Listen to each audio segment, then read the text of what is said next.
Hi everyone, Goldon here with another VOX Immortalis commentary guide. This is for Magmaw in Blackwing Descent, and this shows the normal 10-man version.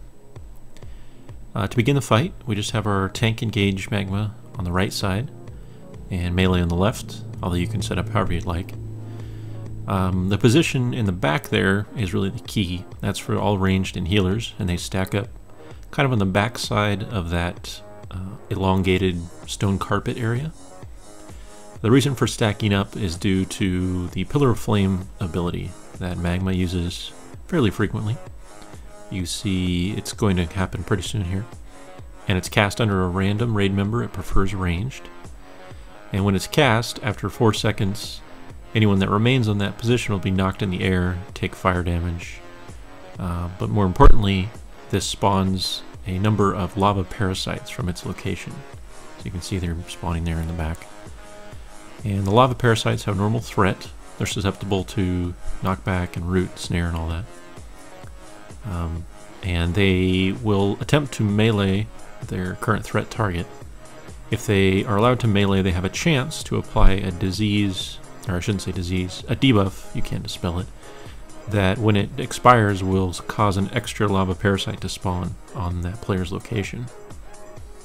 And so you can kind of get the idea that over time, if you let them melee you, there's this chain reaction effect. More parasites will spawn, which melee more people, and so on. So because of that, your ranged DPS, pretty much only, will be in charge of killing parasites without getting meleeed by them. It isn't too difficult if you have enough ranged DPS and some form of snare or knockback or both.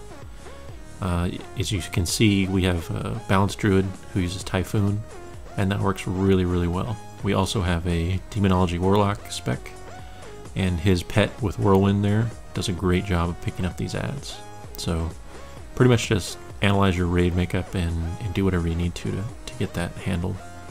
Melee generally can't help because if they single target attack something and get aggro, then obviously they'll immediately be meleeed and have a chance to get a disease. So I occasionally run over when they're really low health and I know my swipe AE won't get any threat. So now we're moving into the second phase. You can see there are a couple chains attached to the spike there in the ground, and they're pulling Magmaw down. The way this works is Magmaw will emote that he sort of slumps forward and exposes his pincers. When that happens, players can right-click on him as if he were a vehicle, and they will hop up on top of his head. 3 people can do it, but only 2 need to do so.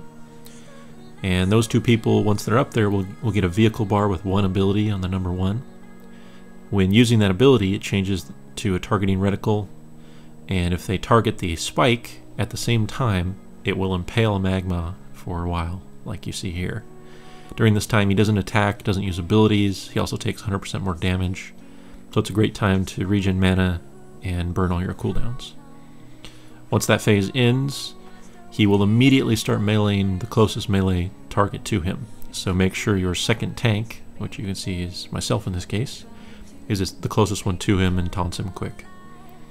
You do need 2 tanks for this, for the most part, because during each phase the previous tank will get a armored debuff, and it makes it extremely difficult to keep tanking Magmaw, especially later into the fight, because it will stack up.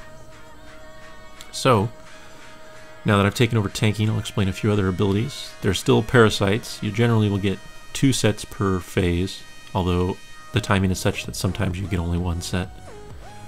So just make sure you continue AEing those down, don't let them melee you. Magmaw also casts a Magma Bolt sort of ability, which just casts on a random raid member. It's around 35,000 damage, and he does it very frequently. Oh, and actually I should interrupt. Right there you see he picked me up. That's due to his Mangle ability, which he casts on the main tank at the time. It does about 40 or 50,000 physical on hit, but more importantly it applies a dot debuff that does very heavy damage. You're also sort of stunned while you're in there, so your tank should be watching for when Mangle's about to happen and preemptively use cooldowns. So since I knew I wouldn't tank for a while after this, I used all my cooldowns right before that. So really there was hardly any dot damage from Mangle, but Your healers should be aware of that when that's coming, so they can help heal the tank if necessary. And of course your tank needs to preemptively cool down. Now you can see at the bottom right I have the armor debuff I mentioned. It's 2-minute duration. So our paladin tank will now take over Magma after this slump phase, so that I don't tank while I have the armor debuff. His debuff is gone. And that's how tanking works. You just go back and forth every phase. It's very simple. So I mentioned the single target Magma Spew or Magma Bolt, I can't remember the name, but it's 35,000 damage on a random person. There's also Lava Spew, which he will use not as frequently, once or twice per phase. And that is on the entire raid.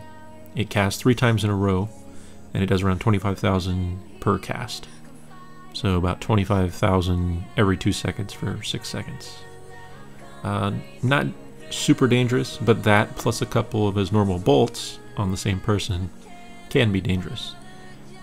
Having said that, most of the healing on this fight is raid. The tanks really don't take that much damage. So it helps a lot, as I mentioned, to have everyone stack up. So if you have these clumps, then your healers can take advantage of the AE heals.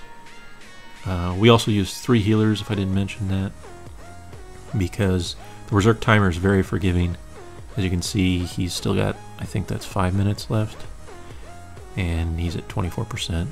And so, oh, one more ability. If the top right there was a steam effect briefly, you can't really see it now, but that's usually cast once per phase, and he casts it randomly on the right or left side of the room, and just covers that portion of the room with a steam, which you obviously don't want to stand in. So that sort of dictates the caster positions. That's why we use the back and the front of the stone carpet area, because they're generally close to the center line of the room, such that if they're in the back position slightly to the right and steam lands on the right side, then the ranged can quickly step to the left and get out of the steam. Or vice versa, you can do the same if you're in the front side or the left and the steam drops on the left, you can just step to your right and be out of it quickly. So generally steam should not be an issue, but just be aware that when you're first learning this, you might find that steam is happening on your side, but you've still got parasites up on the other side. You don't want to run into them. So if that happens, just take a wide path so you don't let parasites hit you. The steam is not that deadly for a couple ticks, so it's generally more important to control the ads. And that's pretty much all there is to it. It's not that difficult of a fight. It's mostly about controlling the parasites. Once you have enough DPS and control over that, then the rest of the fight falls into place pretty quickly. So, that's Magma. Good luck, and thanks for watching.